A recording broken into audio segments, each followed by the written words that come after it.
Republicans, as you might expect, doing a victory lap over their tax plan. Our friend Richard St. Paul is on the panel tonight, just visited Washington to speak with Assistant Secretary at the Treasury Department, Tony Sayegh. Given the status of the economy, by all measures, job creation is up, unemployment is down, GDP is up. Why do Americans need tax reform? The reality is, when you actually talk about the specifics of tax reform, doubling the standard deduction, so the first $24,000 of everybody's income is tax-free. When you talk about simplification, doubling the child tax credit to $2,000. When you talk about lowering the rates across the board, which is what we've done on the individual side. When you talk about lowering the corporate tax rate to a point where we're now going to be underneath the average of our international competitors, so American companies and workers could start winning again.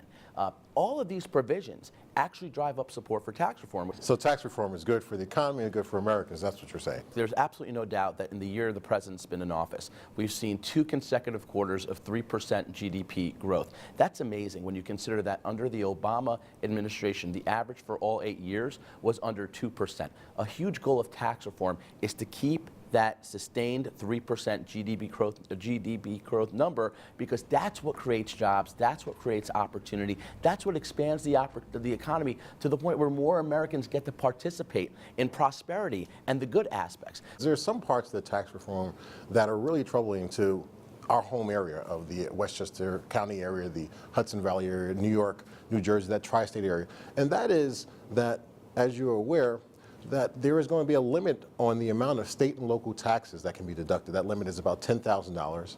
And for mortgage interest, if you have a home under $750,000, you can deduct the mortgage interest, but anything above that, you cannot. How is that good and beneficial for people in states like New York and New Jersey? And we're both New Yorkers. How is that beneficial? Let's be absolutely clear about something.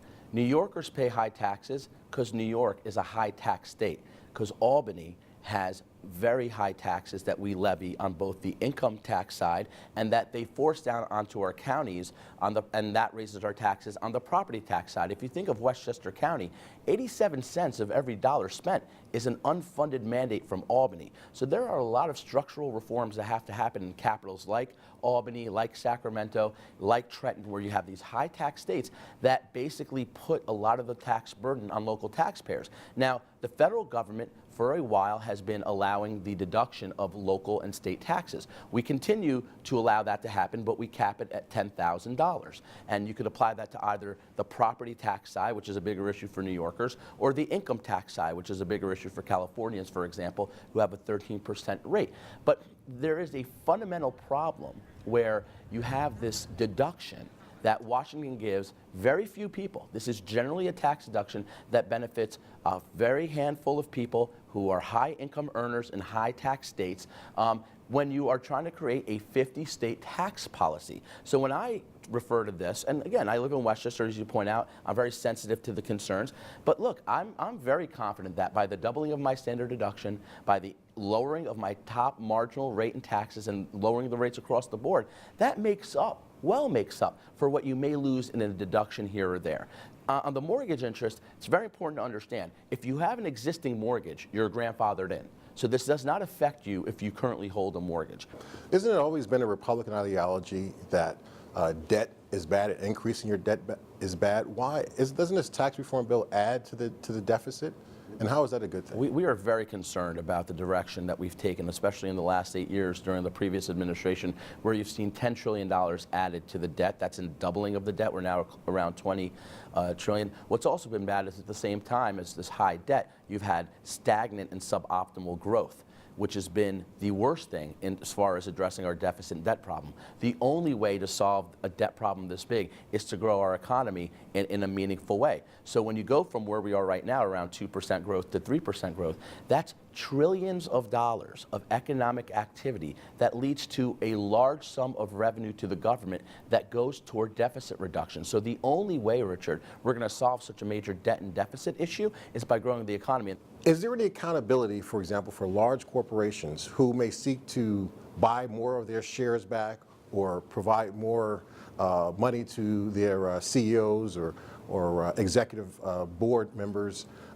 Is there anything stopping these corporations from taking that money, that excess money that they get, those savings, and not reinvesting in job creation? Look, the goal of changing from worldwide to territorial and forcing repatriation of trillions of dollars, we estimate it close to $5 trillion of American companies' profits overseas, is certainly not to go toward just dividends or buybacks, okay? Although I will say, a lot of people who are in pension programs, public pension programs, benefit from the growth of the stock market and the growth of, obviously, what happens there. Some of these tax reforms are not permanent in nature. Some of them only last for 10 years. For example, the drop from 39 to 37% in terms of the tax brackets.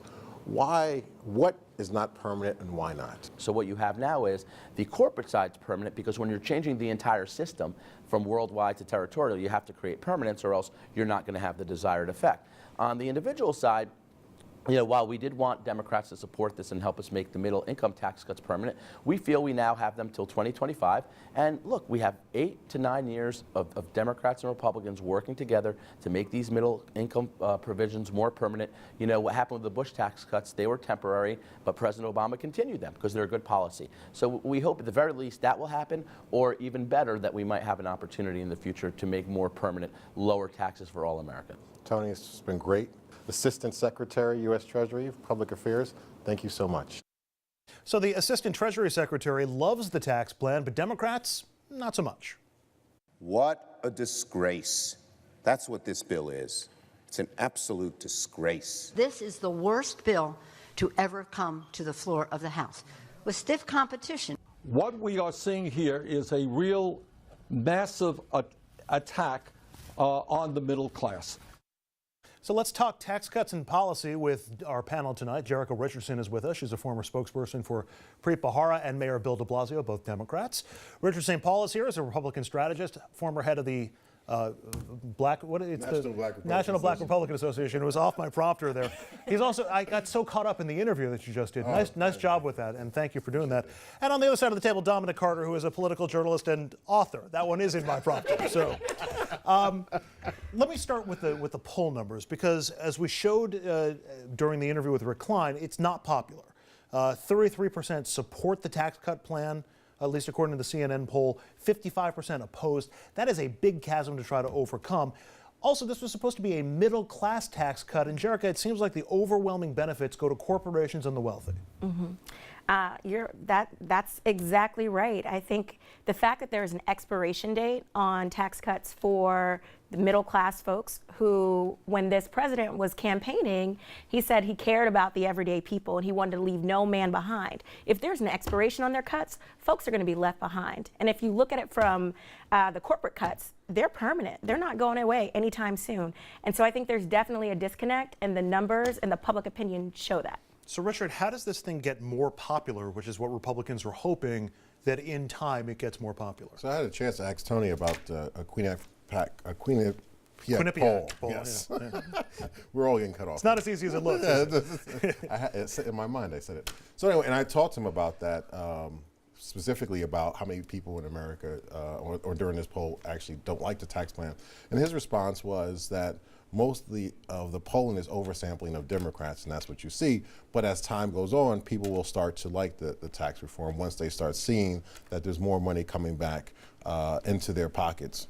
So that's, I think, over time that people will grow to like this plan. I say people, I think the middle class and a lot of folks who benefit from the tax reform bill. You know, Dominic, I think back to one of the Bush tax cuts, George W. Bush, where he mailed everybody a check, so that you got that check, you went to the bank and you deposited, and you're like, look, I got this much more money. This isn't happening that way. This is going to happen in withholding taxes and in your tax returns at the end of the year. You really think people are going to all of a sudden feel wealthier as a result of this tax bill? That's the gamble that Republicans are banking on. And so I agree with the point that you made about a tax cut for the middle class sunsetting, and that's gone. It's a huge gamble. You've gone over the polling night after night. The American people don't like this plan.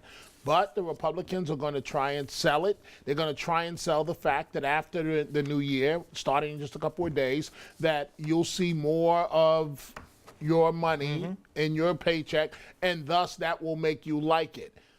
I don't know. Maybe in the short term, But long term, to your point again, I don't see it. And it's a bad day in America when the president of the United States, in his victory tour, all presidents do it, says, "Oh, we snuck in a repeal of Obamacare. We didn't want to make an issue out of it because we wanted it to sneak by." That's not the American way. Jericho, we played some of the sound from Schumer and Pelosi and Bernie Sanders, and the worst bill ever, I think Nancy Pelosi called it. I mean, that seems like it's setting the bar pretty high in terms. I mean, if after saying that the sky doesn't fall now that this thing is law, have Democrats, done themselves a disservice by playing up the negatives of this so much? I think all they're really trying to do is voice the concerns that you're hearing from the everyday public, and that's their job. I think time will tell with respect to how this all plays out down the road, but I think they're on message. If you are repeating what your constituents are saying, I don't think it can really blow up in your face here. But Richard, that's pretty hyperbolic stuff. Look, one of the things that isn't mentioned about this tax reform bill is that members of Congress are no longer allowed to deduct their living expenses, and so they're probably just angry about that. What? They're no longer allowed to deduct their living expenses. I'm joking about them being angry. I mean, come on, catch on here. But that to some people that's a substantial amount if you're no longer able to deduct your living expenses. It closes the corporation loophole, doesn't allow corporations to store money outside the United States. There are a lot of things in this tax reform bill that are good. It just isn't something that is pegged as supporting the rich only. The other thing is that when you look at how many people actually pay taxes, out of the 310 million people here, 77 million people approximately pay taxes. That's not a whole lot of people. So the tax cuts are going to the people, going to people who actually pay the taxes. Go ahead. But I do believe that our government has been shut down before because Republicans demanded that nothing be added to the deficit, right? Yep. And so shut down government literally under the Obama administration because it was adding to the deficit, and now it amounts to, oh no, that doesn't count anymore. We're singing a new tune. Well, it's a new tune of $1 trillion, $1.5 trillion to the deficit, and possibly even more. But to that point, if the economy grows at 3%, like they're projecting, because there will be lots of money coming in from corporations who store money overseas with jobs, with investment, then that will take care of the deficit. They doing those projections being politicians, not economists. Very few economists actually think this is going to expand the economy. Very quickly, Trump getting a lot of credit for a big victory. Axios actually listed some Trump accomplishments and basically put a bow on it and said this has actually been a better year for Donald Trump than a lot of people give him credit for. He got the tax bill through. He repealed a chunk of Obamacare, again in this bill. He tilted the courts to the right. He kept his promise to gut regulations.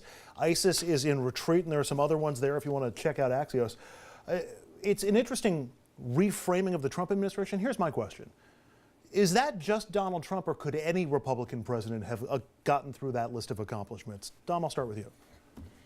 Well, to a degree, his boldness, his brashness, it works to his favor in some areas because some political leaders are afraid, but we'll see what happens with the midterm election.